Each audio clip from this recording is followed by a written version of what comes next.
dear students, welcome back to my channel. My name is Prachi Sharma and in today's session we'll be talking about organic chemistry.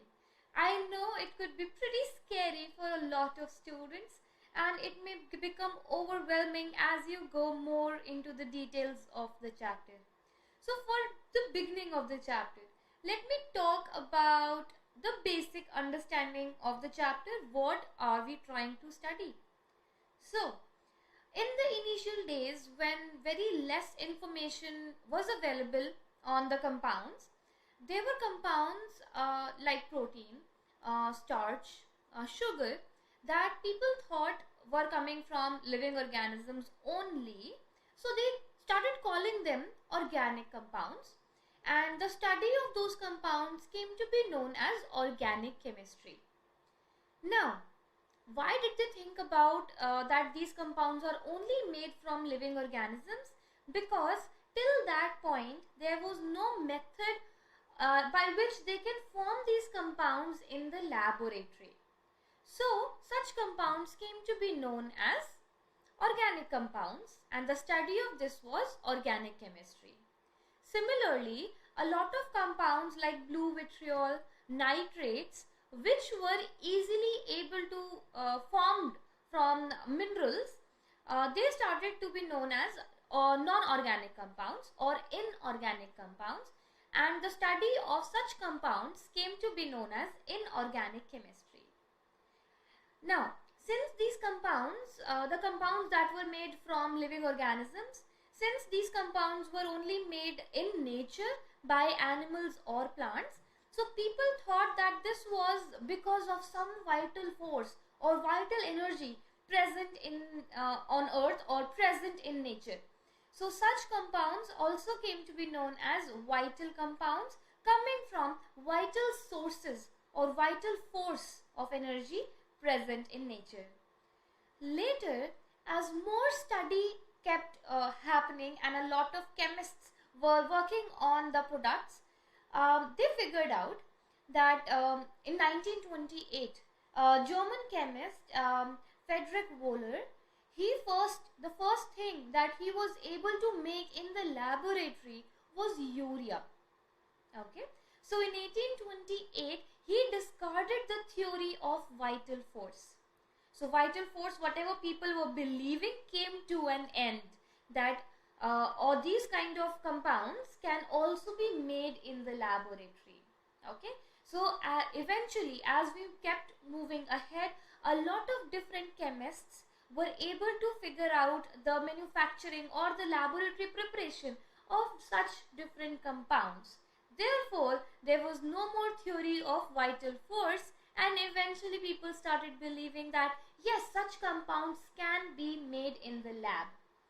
Therefore, eventually we had to redefine organic and redefine inorganic chemistry. So, we ended up with the new definition that says oxides of carbon, you can say carbon dioxide, or metallic carbides, then you can have cyanates. So, all of these of carbon, all of such compounds of carbon were kept in the category of inorganic chemistry or inorganic compounds. And everything else that the carbon is forming with hydrogen, with hydroxide OH, all of that study came under the definition of organic chemistry. So without wasting any more time, let's get started and understand the details of this chemistry. Alright students, let's get started and understand from these notes exactly what were we talking about. So, the word organic means pertaining to life. Now, moving ahead, organic chemistry, compounds obtained from living beings. Inorganic chemistry, compounds obtained from non-living sources. Now, this is the information that we have initially, when not a lot of discoveries and a lot of studies were done. The vital force theory was soon discarded in 1828 by a German chemist named Friedrich Wöhler when he made urea in the laboratory for the first time. So NH4CNO, that is ammonium cyanate, When he heated that, he was able to make urea. Then in 1845, Kolb, so you can say Kolb, so Kolb prepared acetic acid in the lab, that is CH3COOH. Then another scientist in 1856 synthesized methane gas, that is CH4. Now, once these discoveries happened, then we had to define the organic chemistry again. So the organic chemistry is essentially the chemistry of carbon compounds. Let's look at the official definition that you're supposed to write in the exams. So organic compounds are the compounds of carbon, and organic chemistry is the study of organic compounds excluding oxides of carbon, metallic carbonates, and related compounds like metal cyanides and metal carbides. These compounds were a part of inorganic chemistry.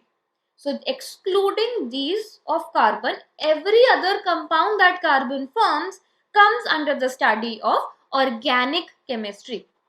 Now, sources of organic compounds. So essentially organic compounds do come from natural sources like plants, animal, coal, petroleum, wood, and synthetic methods. Synthetic methods are like the ones that we use in labs. Like you can form such compounds in labs also.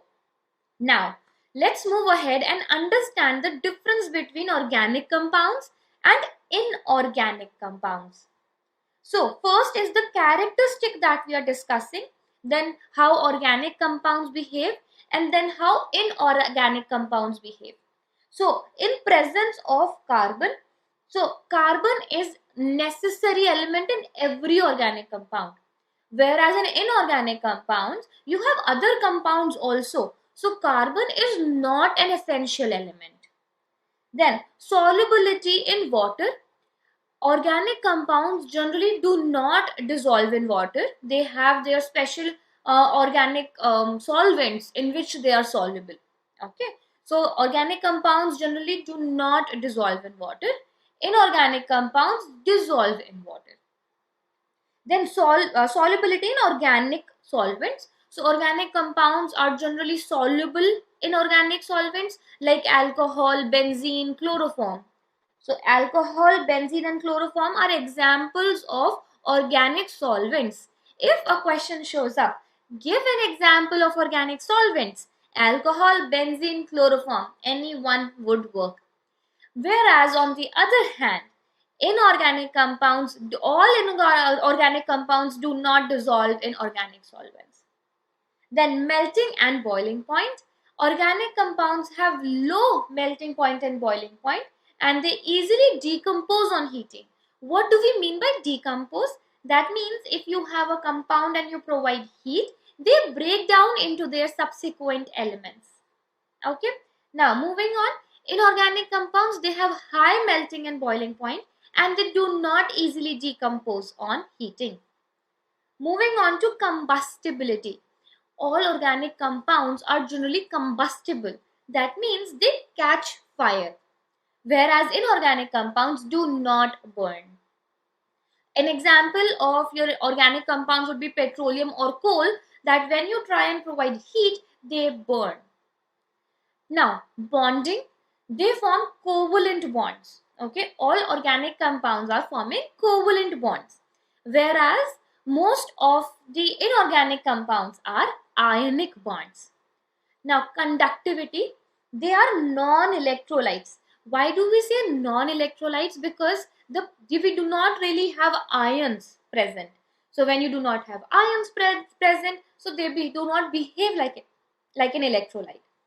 Now, only those that form ionic bonds are good electrolytes. Okay, so not all of them are ionic bonds, but the ones which are ionic bonds have a higher chance or can easily break down to ions and therefore conduct electricity, therefore can be used as electrolytes. Isomerism. Okay, so isomerism we'll again study towards the end of the session. So isomerism is when you have the same molecular formula but different structural formula. If that does not make sense to you, We will again discuss it with examples in some time. So for now, let's just say organic compounds show isomerism. Inorganic compounds do not show isomerism. Now, let's talk about color and smell. Organic compounds have a characteristic color and odor. That means you can smell them very distinguishing. So they have a very distinguishing smell. Whereas most of the inorganic ones are colorless and odorless. Now, reactions. Molecular reactions are slow due to the presence of linkages. These reactions never proceed to completion. This means that since a lot of bonds are created, majority of the reactions are slow to reach completion. So half of the reactions can be partial. And whereas in ionic reactions, they are fast and your covalent reactions are slow. So ionic reactions are fast because they can easily break down into constituent ions and complete the reaction. Whereas covalent reactions are slow. Now, application of organic chemistry. Where do you generally see organic compounds? So they can be in soaps that we use at home. They can be in shampoos, perfumes, powders, medicines, petroleum products. So you have million products from organic chemistry. Now, we are talking about that any carbon atom that is forming compounds other than oxides, cyanides, carbides comes under the category of organic chemistry. Now, why is that? Why do we have just carbon as a whole chemistry dedicated to it? The reason is that carbon has unique nature. What is the unique nature of carbon? So, first of all, when you have carbon, you have the valency of 4. That means one carbon atom can attach with 4 different elements. That is one very unique nature of carbon. So this characteristic property is known as tetravalency of carbon. Tetra means 4. 4 valency of carbon. The characteristic of carbon atom by the virtue of which it forms 4 covalent bonds is called tetravalency of carbon. Okay, does that make sense to you guys? So, when carbon has the ability to form 4 covalent bonds with different elements or even with carbon itself, this property is known as tetravalency of carbon atom. Now, when you are representing it, you can either put 4 x's around or 4 dashes around. Let's move on to the second unique property, that is catenation. The property of self-linking. By self-linking means carbon getting attached to carbon and making long chains. Okay, so the property of self-linking of atoms of an element through covalent bonds in order to form straight chains, branch chains, and cyclic chains of different sizes is known as catenation. So what are we talking about? We're talking about self-linking of carbon, carbon, carbon, carbon, bonding by covalent bonds. Either it can go straight chain, either it can go branched chain, like you also have see here, or it can be a cyclic chain. So, I'm sorry, cyclic chain would be a closed chain. Something like this, C, C, C, and C, and C. Okay, so closed chains. So any of these formations only carbon can form. Now, why only carbon? So other compounds can also form long chain, but not as stable chains as carbon can form. Carbon has long chains, but they are all sustainable. That means they can stay in that form. The self-linking is strong. Okay, they can stay in those long chain formations and have different characteristic properties. Whereas other elements like sulfur can only make up to 8 atoms. So 8 sulfur atoms can combine, but beyond that, the compound that sulfur forms is not stable. Okay, now let's move on. Formation of straight, branched or cyclic chains. So straight is going carbon, carbon, carbon. Covalent bonds, straight chain. Branched would be something like this or any kind of branches. Cyclic could be any of these types. Cyclic or closed chain. Now, one thing that students you have to remember, in organic chemistry, wherever I am writing C and C and C just like that, all the other valencies are completed by hydrogen. So, hydrogen, hydrogen, hydrogen like this. So, you have to complete the valencies of carbon for sure. Since we are just studying right now, I'm not completing all the valencies of hydrogen. But when you are writing these examples in your examination paper, in your answer sheets, you are not supposed to leave the valency like that. You're supposed to complete all the valencies by adding the adequate number of hydrogen atoms required in the answer.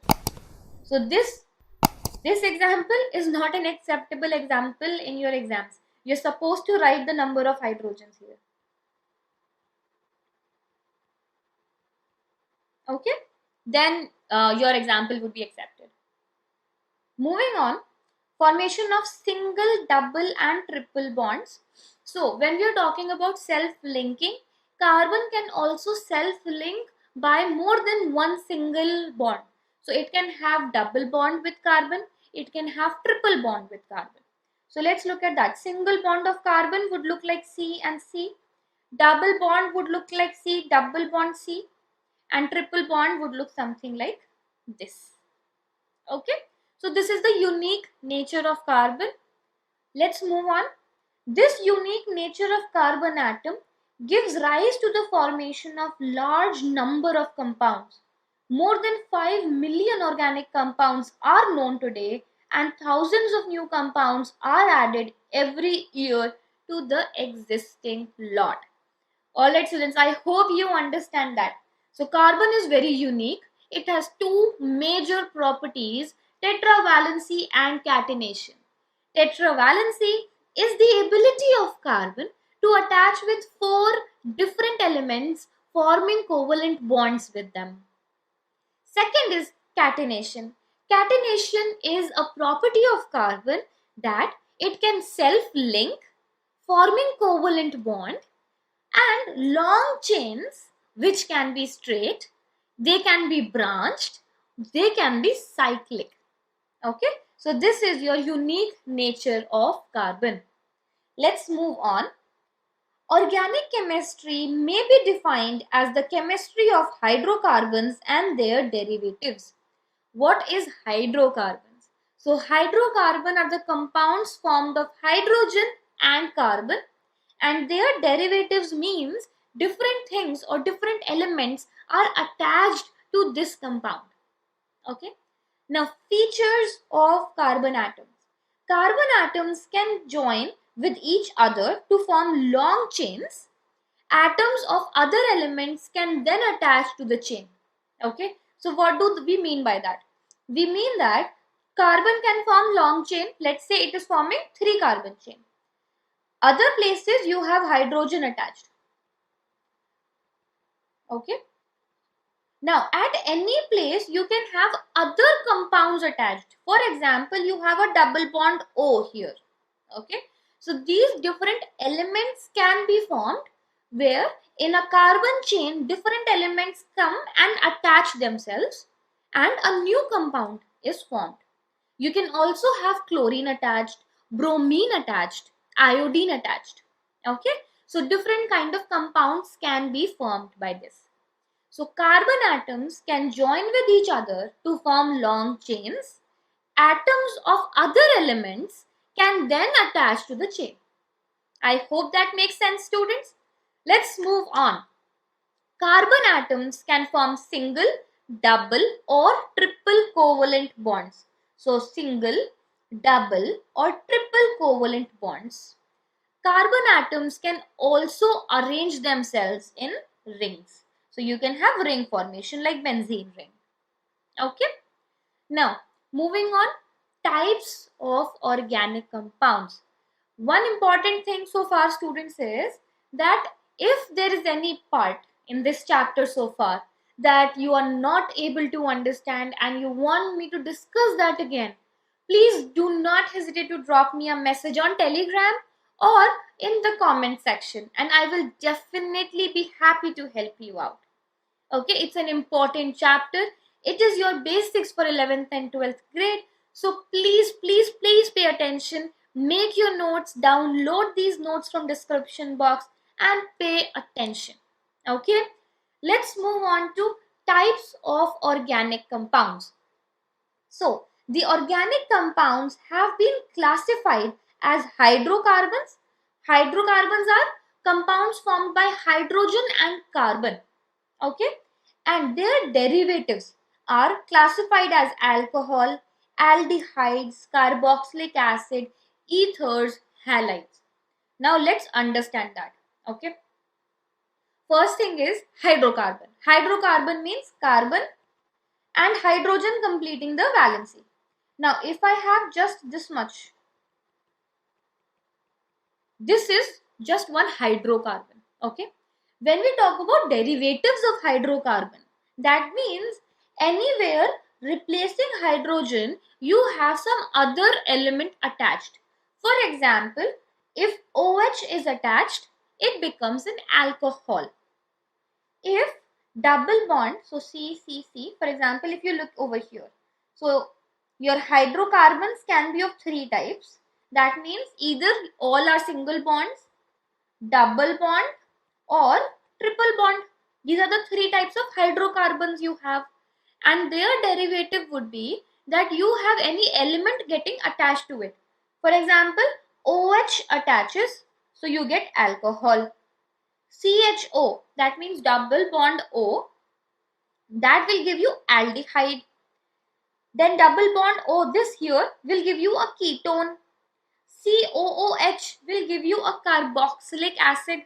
And your ether is not in the syllabus, your ketone is not in the syllabus. So you can skip this portion and ethers. Others you should know. Okay, and these derivatives in themselves have different properties that the product, the outcome compound can start behaving like. For example, if OH is attached, so the compound is alcohol, and then alcohol is of like n number of types. Okay, so I hope this much makes sense. Hydrocarbon is a compound which has only carbon and hydrogen.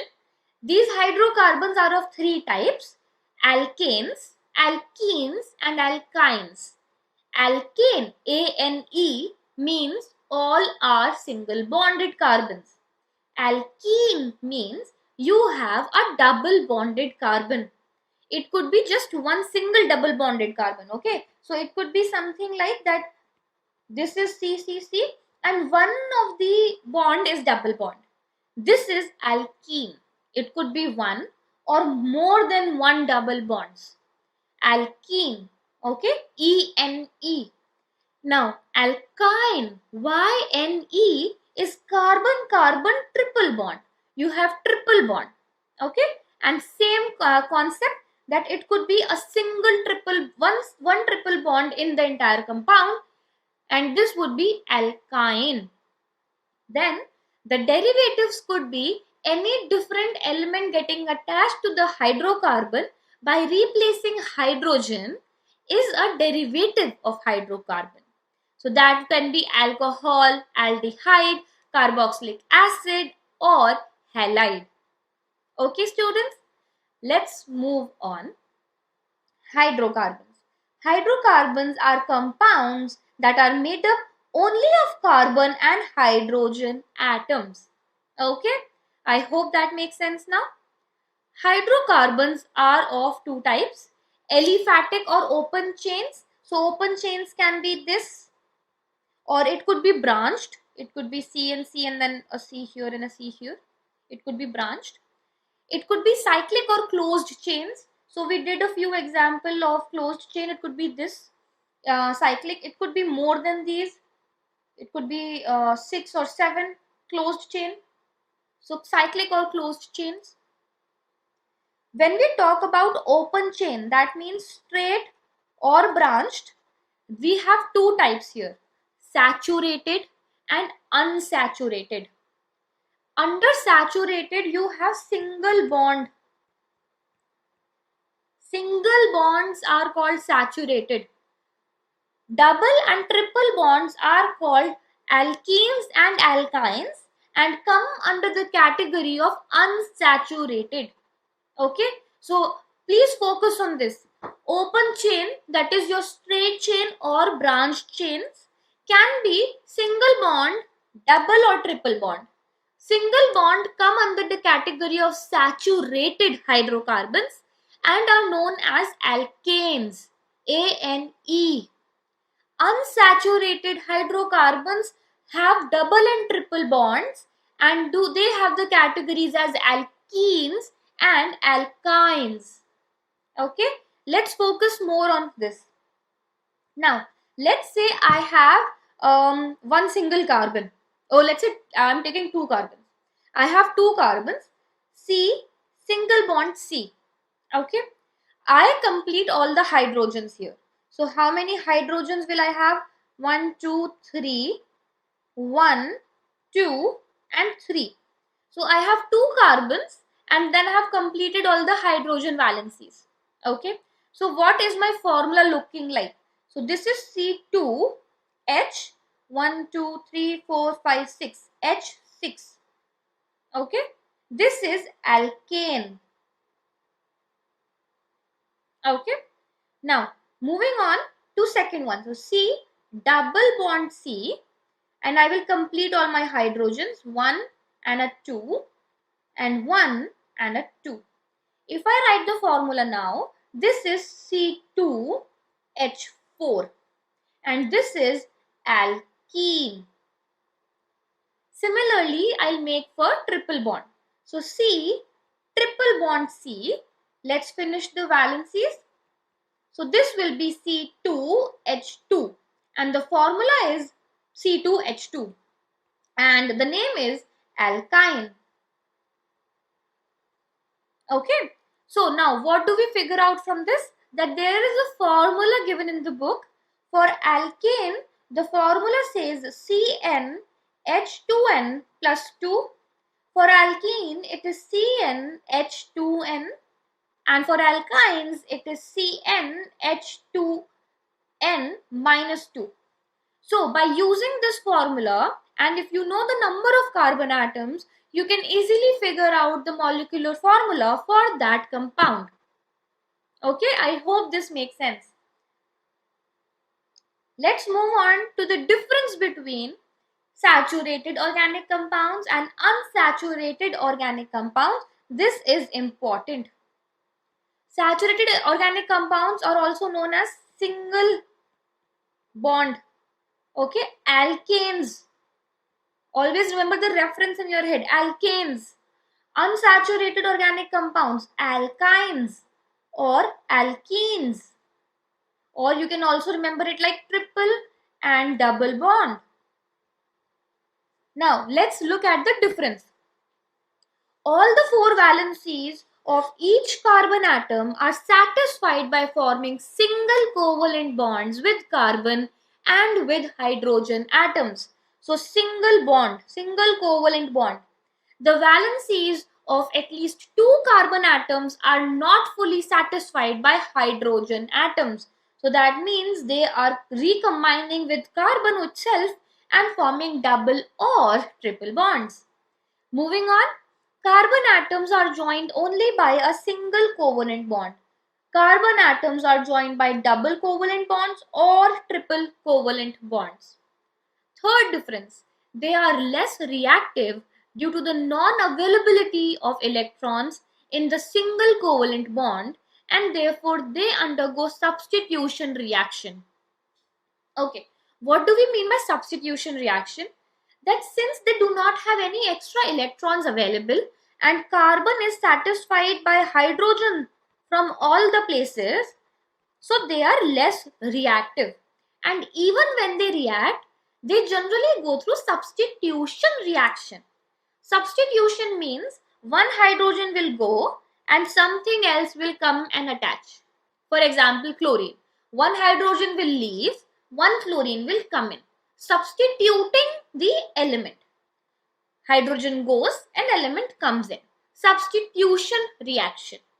Whereas on the other hand, in double or triple bond, the bond will break, you have free electron, and you can easily add an element. So addition reaction. So substitution reaction we just did, addition reaction. So you have double bond C, one bond will break, C and C, and let's say chlorine gets added. Addition reaction. And these are easily able to do that. So for example, the bond is easily broken and addition can be done. So they are more reactive. So let's read the points again. They are less reactive due to the non-availability of electrons in the single covalent bond, and therefore they undergo substitution reaction. Okay, let's read on this side. They are more reactive due to the presence of electrons in the double or triple bond, and therefore undergo addition reaction. So students, I hope this makes sense so far. Let's keep going forward and let's move on. Cyclic or closed chain, the ring compound that we were talking about. Okay, so alicyclic compounds, these are ringed carbon compounds containing 3 or more atoms of carbon arranged in a closed structure. So minimum, of course, to complete a circle, you need minimum 3 carbons. You cannot complete a circle with 2 carbons. You need 3 carbons to complete the circle. Okay, so 3 or more carbons attached in a cyclic form come under the category of alicyclic compounds. Moving on, so you have example cyclopropane, cyclobutane. So what is propane and butane? We'll come on that also. Then you have cyclohexane, hexene. So hexene, ENE, means one of the carbon may have a double bond there. So not all of them having a double bond, even one has double bond, then also it is alkene. Okay. Aromatic compounds. So aromatic compounds are the compounds which have a slightly sweet smell, and these compounds generally contain a benzene ring in the formula. What is benzene? Benzene is a 6. So what does benzene look like? So benzene looks something like this. That means you have 6 carbons, 1, 2, 3, 4, 5 and 6. Alternate positions you have a double bond. So single bond, double bond, single bond, double bond, single bond, double bond. So this is known as benzene. If you can also write benzene something like this, or you can complete H valency, write something like this. The concept of a benzene ring is 6 carbons, single bond, double bond, single bond, double bond, single bond, double bond. Okay. Let's read aromatic compounds. Some hydrocarbons contain at least one benzene ring in their molecule.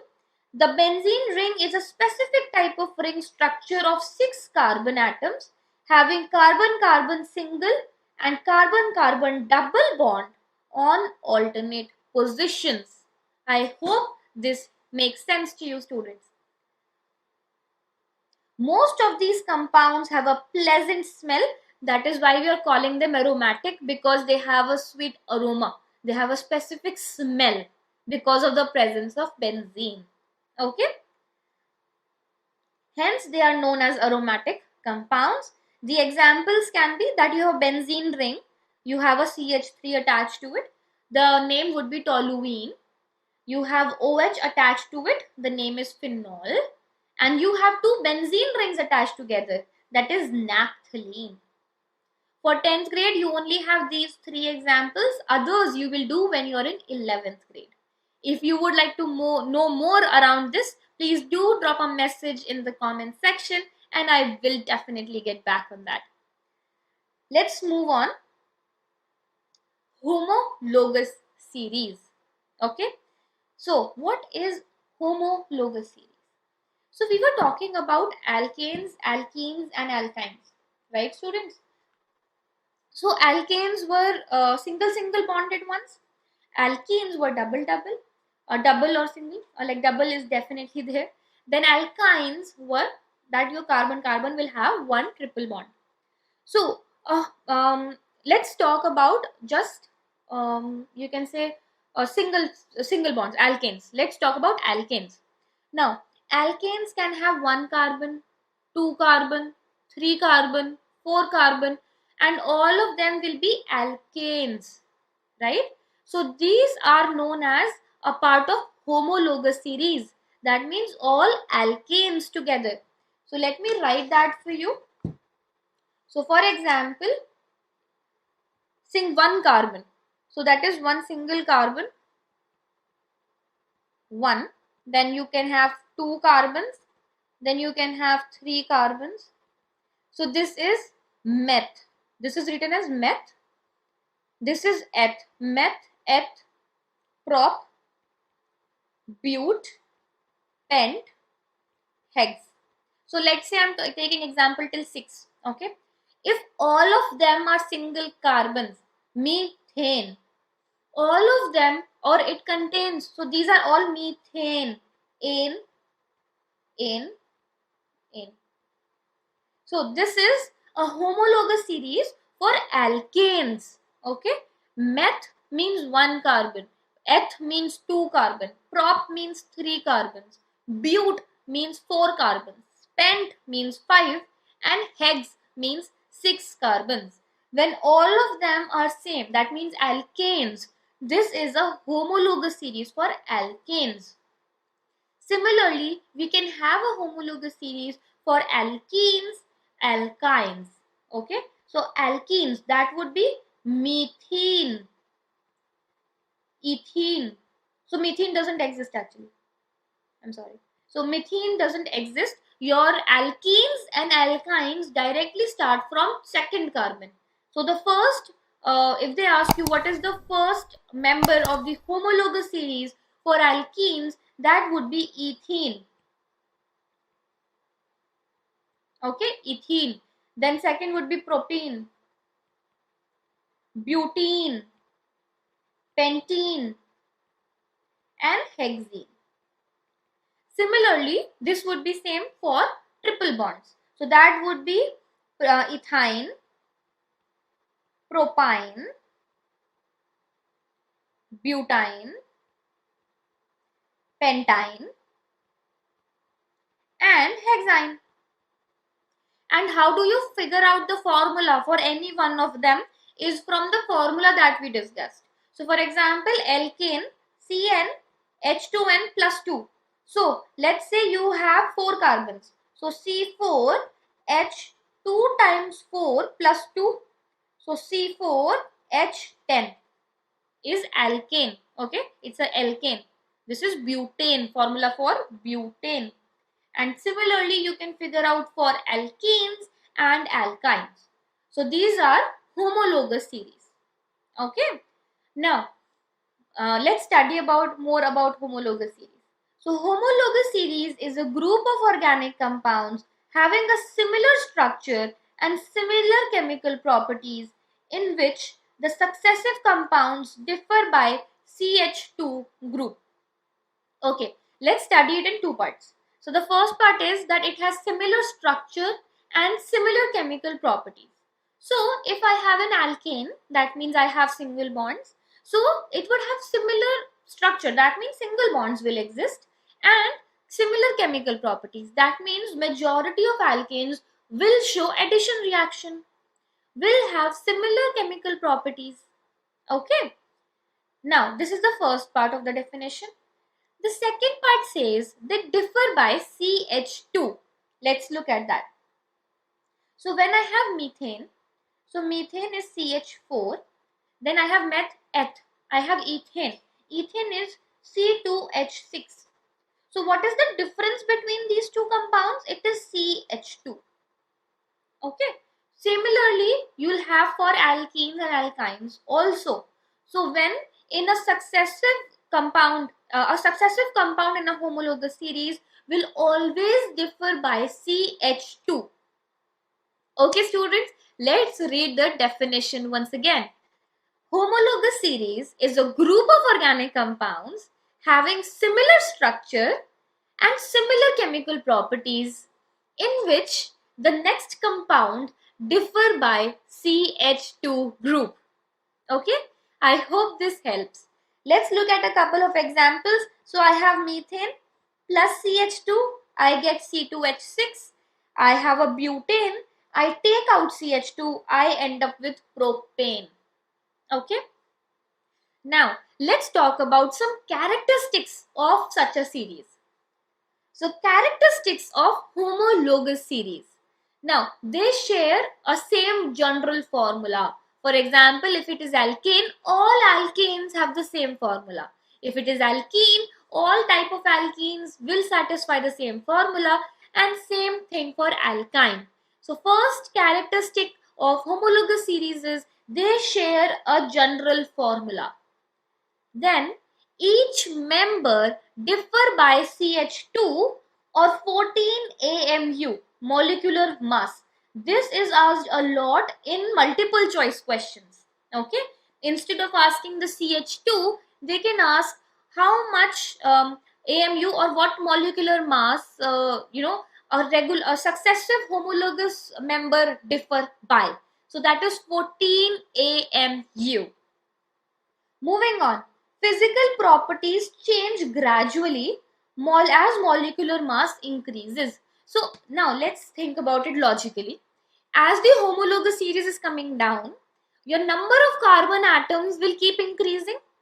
As the number of carbon atoms increase, then number of hydrogens increase. Therefore, in total, your overall molecular mass will also increase. Correct? So if we talk about physical properties, so let's say you have melting point and boiling point. So if you have just one carbon, it is easily to break out the bonds and help it reach the melting and boiling point. As your carbons keep increasing, the amount of heat you are supposed to provide will also increase. So melting, boiling point and density also increase as the molecular mass increase. Okay students, I hope this makes sense to you. Let's move on to the fourth characteristic. Members have similar chemical properties. So, for example, we talked about substitution reaction. So, you have CH4 plus chlorine, right? So, one hydrogen will have to get out of the compound to make space for chlorine. So, CH4 plus chlorine will give you CH3Cl plus HCl. Okay. So, what is happening in this? One carbon, 4 hydrogens. So this hydrogen combines with one chlorine and you are left with one space. So that space is taken up by chlorine. Okay. This is substitution reaction. So all alkanes will show substitution reaction. Now moving on to the fifth property. All members can be prepared by the same general method of preparation. So the methods of preparation we will do when we are doing the categories individually, like alkanes, alkenes, alkynes, and all the members of the homologous series can be prepared by the same method. Okay. Let's move on to significance of homologous series. How does it help us? So when we talk about the properties of the members, they are almost same. So it is easier for us to understand the properties of all the compounds which may lie in a similar category. Correct?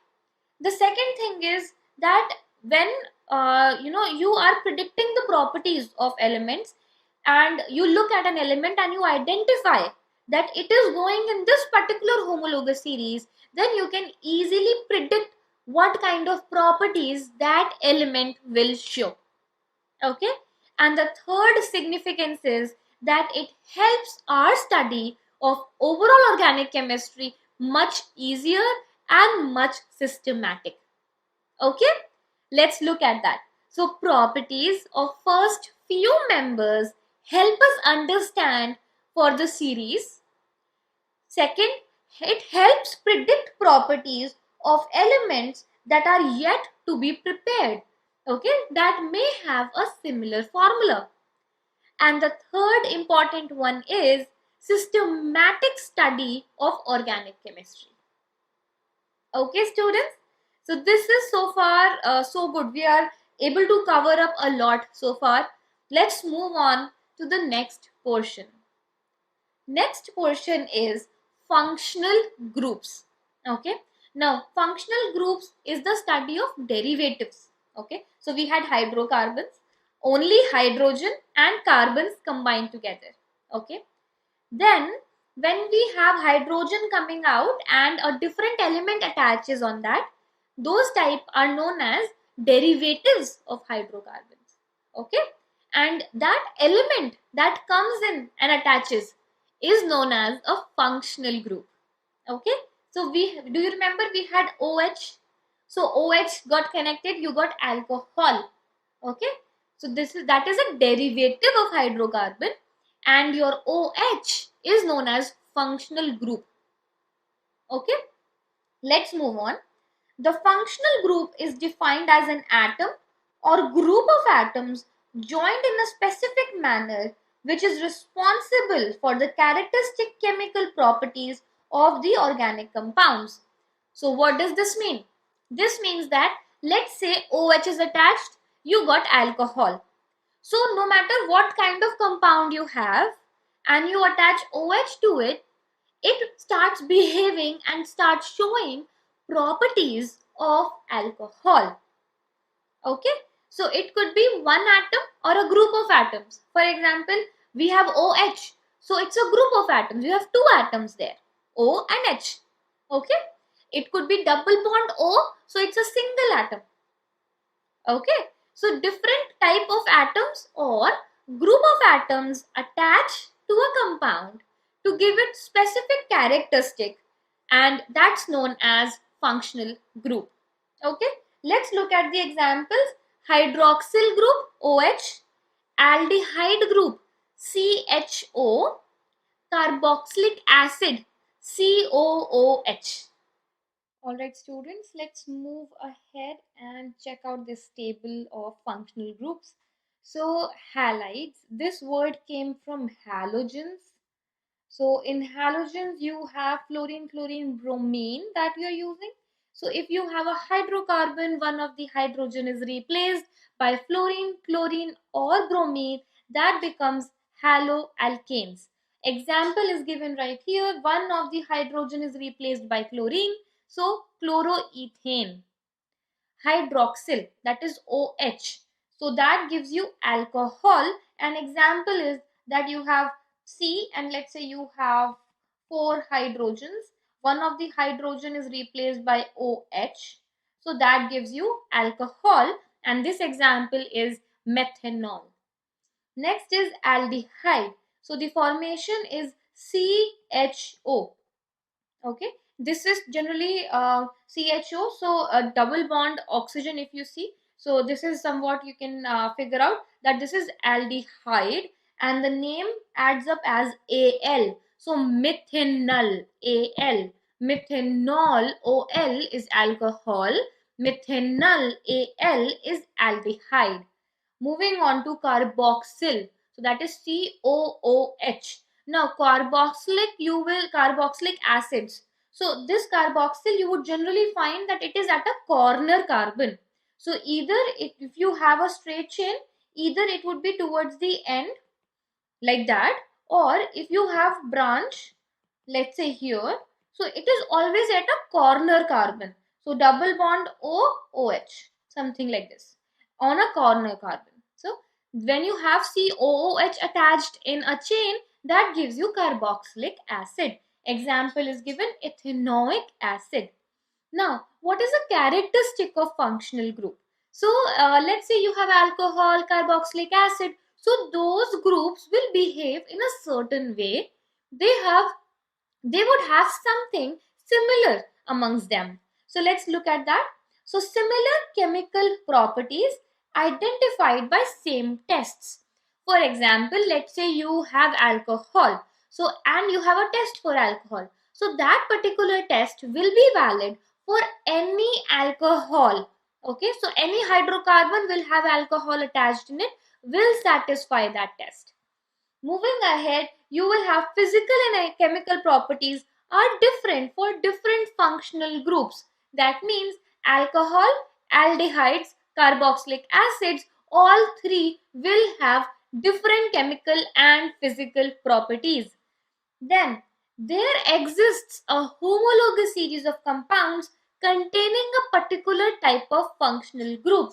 That means a single carbon with OH is methanol, then two carbons with OH is ethanol, three carbon with OH is propanol, so and so on. So this is your alcohol homologous series. Same thing will be valid for aldehydes, carboxylic acid, so halides also. This is a homologous series. Let's move on. Alkyl group. So alkyl group is anything that is attached. Alkyl group would be your, let's say, CH3, your C2H5, anything on the branch. That determines the physical properties. Okay. Alkyl group. Functional group. Chemical properties or reactivity of compounds. It tells us how the product or how the compound would be chemically. Now, what is a structure? So, structure is a formula that helps us understand the formation or positioning of elements and how they are linked together. Okay. For example, I have butane, C4H10. So, what will the structure look like? The structure will look like this. So, this is helping us understand that I have four carbons attached by single bonds, a single covalent bond with each other, and all the valencies are satisfied by hydrogens. So this is a structure of butane. Let's look at the definition now.